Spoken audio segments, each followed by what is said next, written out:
Hi YouTube, this is Bundu Basher with another benching video. I promise I will do some bashing videos soon. Today's topic is LiPo batteries for your RC cars. Some need to knows if you're new. Most of the bench work I'm going to do early on is for newbies to help you, because I needed a lot of help at the beginning to understand some of this.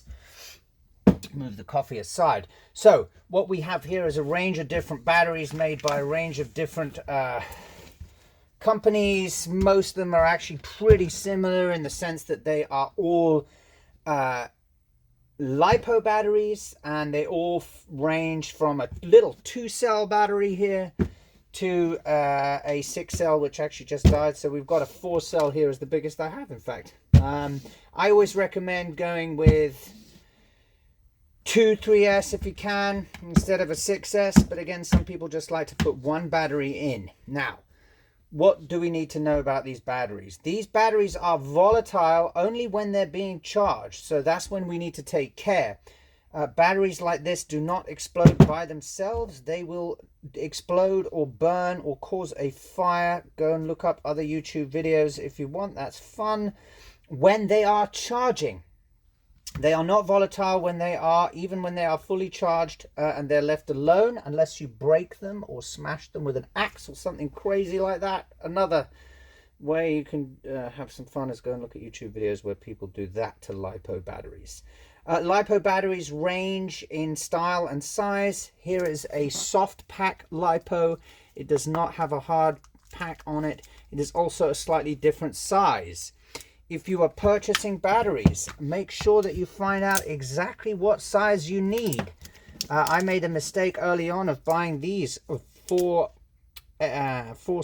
batteries when I actually needed this size. And as you can see, it is it's like an inch longer, but it doesn't go into the vehicle. So I do not use these, and that was a waste of money. Do not make the same mistake. The rest of these, as you can see, are hard case, plastic covered. They don't all come like that. If you're bashing your car, I would recommend hard case. Then the other question is the connectors. Different RC cars have different connectors. So when you buy your LiPo battery, I would make sure that you have the connector that's going to fit your vehicle. If you like a particular battery and they don't sell it with the connectors you want, you can always cut them one by one and solder on your own connectors. So a lot of my batteries here, I have put my own connectors on because they came Dean's, and I like IC5 or EC5 connectors because that is standard across all of my vehicles. Except for the Traxxas, who are trying to be difficult as always and want you to buy their stuff, and so they make themselves different.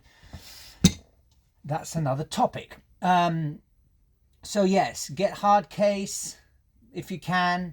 It'll last longer. Always be present or be around when you are charging your batteries, because they can explode or cause a fire. They don't really explode. They kind of go and spray sparks everywhere. I've tried it. I don't recommend it. And so just be present, either in and around. I would not set one to charge and then walk away. Once they are fully charged, I would use them within a couple of days, or I would set them to storage. If you are not intending to use your battery straight away, leave it on the store mode. So on your charger, you will see there is a storage option. These are all currently in storage mode. When I want to take a car out, I will then charge them.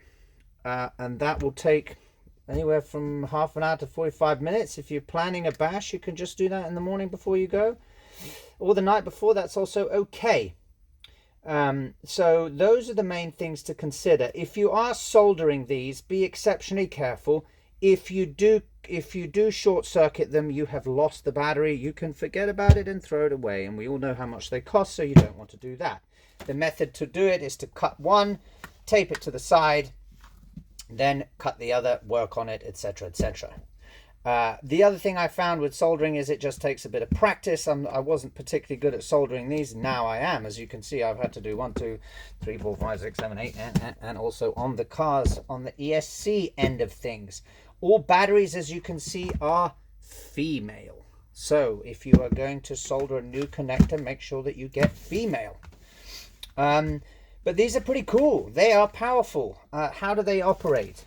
The different things that you will see on a battery are, as you can see here, the milliamps. The milliamps will tell you how long you can run your car for. And I am taking this down to very basics because this is for newbies. So the higher the milliamp, the longer your car will run. And then the voltage usually has to do with the number of cells. So a 4-cell battery runs at 14.8 volts. A 3-cell battery works on 11.1 volts. This is a particularly big battery, 7200 milliamps, that will last a long time. The reason I have these in doubles is because I run a lot of 6S cars and there are 2 3S batteries. This is 2 4S. I have an 8S car that I run with the 2 4S batteries as well. Try where you can to charge these together as much as possible. Most of the chargers will have 2 ports. If you have a single port, then charge one, then charge the exact other. Make sure that the voltage is as similar as possible. You don't really want a differential in voltage between the two. It'll affect the output of the vehicle, even though the ESC should take up most of that difference. What else can I think about telling you? The 50C or 100C here has got to do with the rate at which it can expel the energy. So the higher this number, the quicker it is allowed to let that energy from the battery into your car. It's not got to do with the voltage, it's got to do with the amount of power. So there you go. This is a little 2-cell for my Mini T 2.0, 2-cell battery, 3-cell battery, 4-cell battery. There are 6-cell batteries. I learned a valuable lesson and I short-circuited mine. But that's a little bit about batteries. Keep them safe. When you're charging, try and put them in one of these bags as they charge. These bags come with holes in the side where you can bring the cables in and out. I recommend, if you can be bothered, to put the cables in like that and close it while you charge. If it were to explode, then it's in there and not burning down your house. So yes, slightly volatile when charging. Otherwise, keep them on storage and charge them up when you're about to go and destroy some vehicles. That's it. Any questions? Anything I missed? Let me know. I think I'm supposed to say like the video if you did and subscribe or something like that. I'm new to YouTube, so I'm just trying to help out you RC guys out there.